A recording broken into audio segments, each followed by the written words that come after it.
Hello everyone, welcome to channel learn with ease. आज का topic है डेथ ऑफ अ पार्टनर, जिसमें हम सॉल्व करेंगे question number 32, chapter 6 TS Grewal की बुक से, क्लास 12 अकाउंट्स।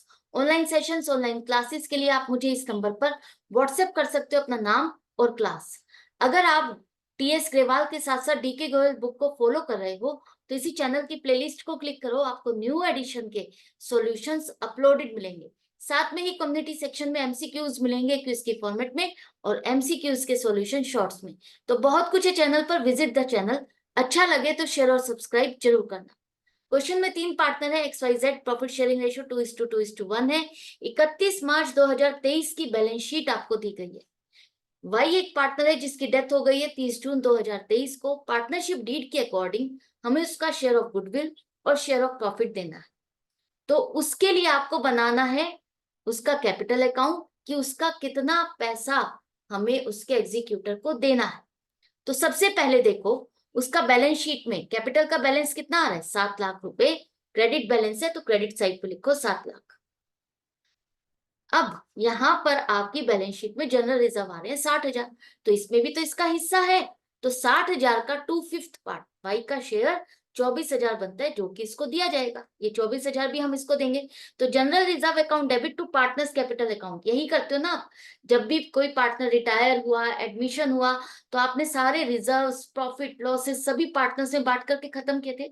उसी तरह से डेथ ऑफ अ पार्टनर के केस में भी आप जनरल रिजर्व है उसे आप पार्टनर्स में डिस्ट्रीब्यूट करोगे। हमें यहाँ पर सिर्फ वाई का शेयर निकालना है, तो इसलिए हम वाई के लिए ही कैलकुलेट कर रहे हैं। तो 24,000 इसका शेयर है, इसके अकाउंट में आपने क्रेडिट किया।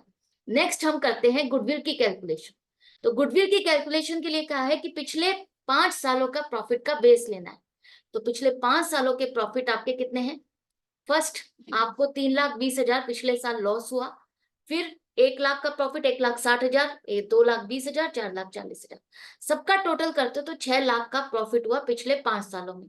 एवरेज प्रॉफिट हो जाएगा 1,20,000। अब कहा है गुडविल निकालने के लिए आपको एवरेज प्रॉफिट का नंबर ऑफ ईयर्स परचेज कितना लिखा है, 2 लिखा है। तो इसका मतलब दो दो से मल्टीप्लाई करना है, दुगना लेना है। एवरेज प्रॉफिट का दुगना 2,40,000 आपके फर्म की गुडविल हो गई। इसमें वाई का शेयर कितना बनेगा, 2,40,000 का 2/5 उसको दिया जाएगा 96,000, 96,000। अब गुडविल तो हम रियलाइज कर नहीं रहे, लेकिन उसका शेयर ऑफ प्रॉफिट या गुडविल जब भी फ्यूचर में बटेगा किसको मिलने वाला है, ये आपको फाइंड करना है। मतलब गेनिंग रेशियो चाहिए। तो गेनिंग रेशियो के लिए देखो, एक्स और जेड आगे रिमेनिंग पार्टनर है जो कि बिजनेस को चलाने वाले। तो क्या यहाँ क्वेश्चन में दिया है कि ये दोनों आगे प्रॉफिट को किस तरह से बांटेंगे, नहीं दिया। क्या ये दिया है कि वाई का शेयर ऑफ प्रॉफिट इन दोनों ने किस तरह से बांटा, ये भी नहीं दिया।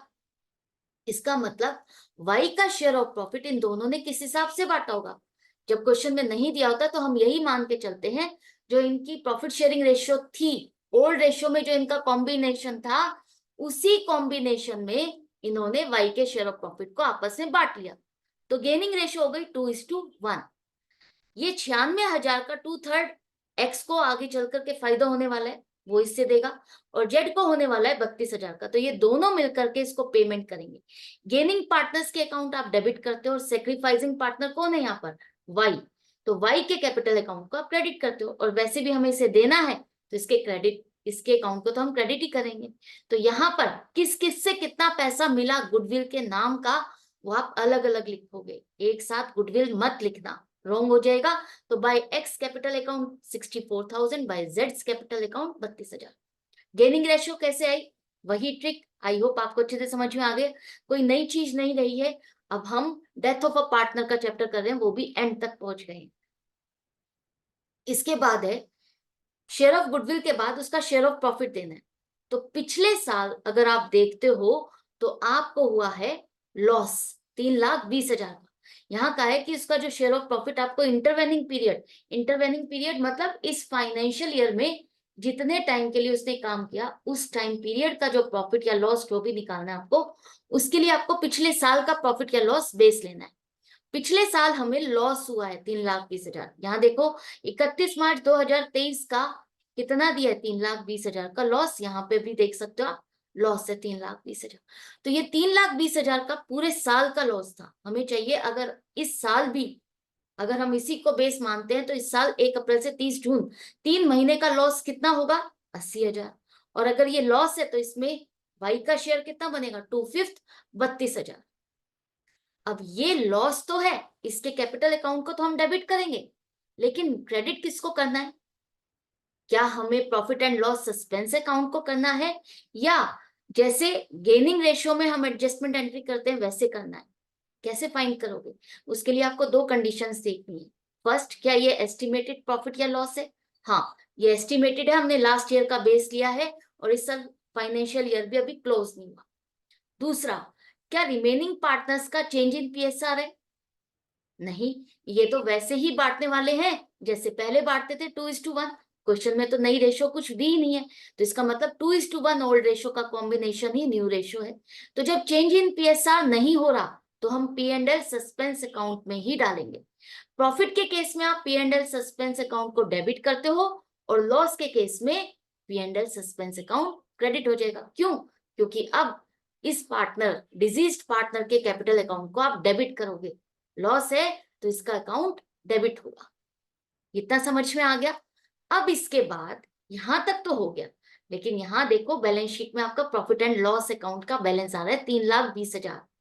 ये वो लॉस है जो इस साल हमें हुआ और हमने बांटा ही नहीं, तो इसमें भी तो इसका हिस्सा बनता है, वो भी तो आप लिखोगे। तो 3,20,000 में ये पूरे साल का प्रॉफिट या लॉस था पिछले साल का, उसमें जो हिस्सा बनता था वो हमने कैपिटल अकाउंट्स में से माइनस नहीं किया, तभी तो बैलेंस शीट में अलग से दिखाया है। तो 3,20,000 में 2/5 पार्ट 1,28,000 ये लॉस भी इसके अकाउंट में ट्रांसफर करोगे। तो जितने भी पार्टनर्स है उन सभी के अकाउंट डेबिट होंगे और पी एंड एल अकाउंट आपका क्रेडिट होकर के खत्म हो जाएगा। तो यहां पर ये वाला पी एंड एल अकाउंट में आप क्रेडिट करोगे 1,28,000। जितना इसका शेयर था उतना ही तो डालोगे, और पी एंड एल का बैलेंस है तो P and L account he credit करोगे। जैसे कि हम हर बार क्वेश्चन में अगर एसेट साइड पर P and L debit balance होता है तो हम यही करते हैं। इतना हो गया। इसके बाद यहाँ पर देखो बैलेंस शीट में ध्यान से देखो, एडवांस टू वाई लिखा है 7 लाख रुपए, मतलब फर्म ने इसको लोन दिया हुआ है। अब जब हम उसका क्लेम पूरा सेटल कर रहे हैं तो उस केस में आप कैपिटल अकाउंट, एडवांस अकाउंट अलग नहीं रखोगे। फाइनली जब आप अकाउंट क्लियर करते हो तो एक ही अकाउंट में ट्रांसफर कर देते हो। तो यहाँ पर इसका जो एडवांस था वो इसका यहाँ डेबिट साइड पर क्लियर कर देंगे, पोस्ट कर देंगे। क्यों? कि अब आप इस लोन अकाउंट या एडवांस अकाउंट को क्या करोगे, ये तो डेबिट बैलेंस था, इसको क्रेडिट करोगे और कैपिटल अकाउंट को डेबिट करोगे कि हमने इसके कैपिटल अकाउंट में ट्रांसफर कर दिया। इतना पैसा जो हमें इसको कैपिटल के फॉर्म में देना था, इतना हम इसके कैपिटल से एडजस्ट कर देते हैं जो हमें इससे पैसा लेना है। जो फर्म को इससे पैसा लेना था वो इसकी कैपिटल के साथ एडजस्ट कर दिया गया। तो अब अगर आप टोटल करके देखते हो तो डेबिट साइड का टोटल ज्यादा आ रहा है। कितना? 8,60,000। और यहां कम आ रहा है। कितना? 8,20,000। मतलब यहां पर एग्जीक्यूटर, जो वाई का एग्जीक्यूटर है, उसे फर्म को पैसे देने होंगे 40,000। फर्म अब एग्जीक्यूटर को पैसे नहीं देगी, यहाँ पर जो उनके लीगल हायर्स है उन्हें फर्म को 40,000 रुपए देने होंगे, क्योंकि फर्म के हिसाब से उससे लेना बनता है। क्लियर है? तो क्या एंट्री बनेगी यहाँ पर? Y's executor account debit to Y's capital account 40,000। तो ये एंड में टोटल आ गया दोनों साइड पर। आई होप आपको अच्छे से समझ में आ गया है कि किस तरह से एक एक चीज को आपको स्टेप वाइज लेकर चलना है, किस तरह से प्रेजेंट करना है, क्या कैलकुलेशन होगी। इसी तरह से प्रैक्टिस करते रहो, मेरे साथ बने रहो, कनेक्टेड रहो। तो मिलते हैं नेक्स्ट वीडियो में नेक्स्ट क्वेश्चन के साथ। Good bye and take care.